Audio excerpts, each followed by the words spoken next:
Thank you for downloading this RealAgriculture podcast. Excite your crops with inputs from Excite Bio. Access nitrogen and phosphorus with Excite Bio's lineup of inoculants and ag biologicals. Since 2010, they've been helping farmers harness the power of the soil. Learn more at excitebio.ca. That's XITEBIO.ca.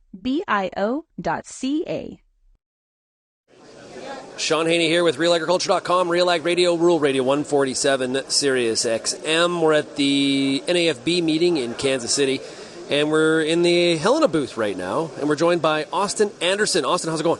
It's going good, man. Thanks for coming. Yeah, it's great to chat with you. Okay, we're going to talk about adjuvants. Why? Let's start there. Why do I need to be considering them, using them in my tank?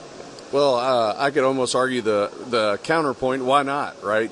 So you get into a situation where, from the standpoint on being able to make your pesticides work better, is the number one reason for adjuvants. And, adjuvants aren't just the old days where it was, wetting and spreading and that's all you got. There's a lot of different, value to what adjuvants do to tank mixes, regardless of your application that you're making. So, when you take that plus the economical way that adjuvants do what they do and don't require any special equipment or anything like that, it's just something that's it's really a no-brainer.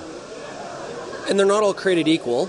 I'm sure that's the case. So we've convinced ourselves we need to be using them, but make sure we're using the ones that are going to perform at the expectation that we have. You are right. So, not all adjuvants are created equal by any stretch of the imagination, and they have a lot of different functions. So, whether you're looking for, canopy penetration, whether you're looking for sticking, whether you're looking for spreading, whether you're looking for water conditioning, there's just a lot of different things that really help find a really good solution to, the everyday problems that growers are seeing by the use of something that's economical as adjuvants. Why don't they already come in the jug? Why do we have to be adding them in?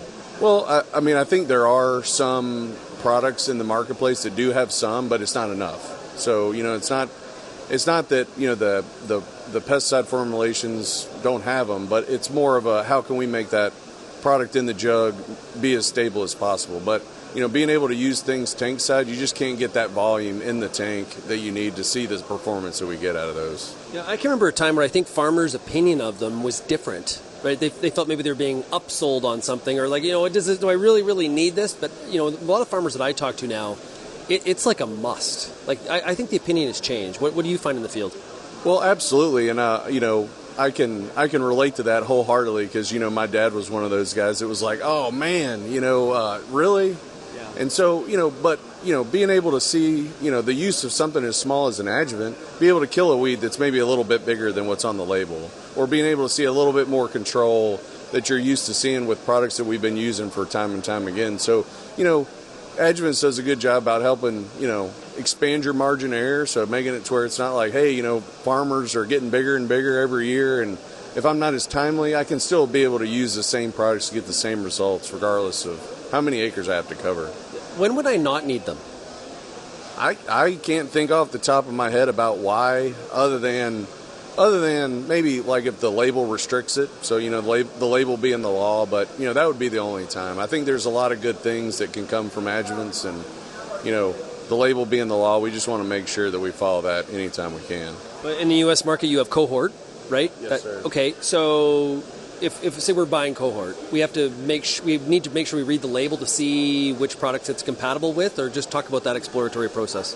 So, what we do whenever we're bringing a product to market, so, it's not, hey, we made sure it worked in our jug. We do several years of testing, so, we know what the products will and won't do and what they work with. And we have a target market whenever we're designing a product and developing a product. So it's not so much, adjuvants are product specific necessarily as much as it is looking at it from the standpoint on hey, what am I trying to do, or what could complement this formulation as best as possible? Because especially in the U.S., it's not as regulated as maybe the different pesticides, but it's not like, hey, you can only use cohort as an example on this one crop for this one weed. It's more of a holistic approach, being able to integrate it in pretty easily. You mentioned herbicides. Are there adjuvants for fungicides? Absolutely. There's just different ones in different places. So we do know that, spreading and coverage is really important on fungicides. Being able to promote that translaminar movement across the leaf surface in a faster way. Being able to prevent things like evaporation. So knowing that evaporation and deposition and sticking, and being able to make sure that we can keep that droplet on the leaf surface as long as possible so that plant can take that stuff up. So there's lots of different benefits that really it transcends all the different types of pesticides that you may be using, but fungicides in particular. So for the farmers out there, trying to figure out which ones, which adjuvants they want to be using on their farm, what are some of those key considerations they need to leave this conversation with in terms of to keep in mind when they go through that buying process? Well, what I think, I'm just going to go through, what I kind of think about. So, first off, I think about, what's the formulation type.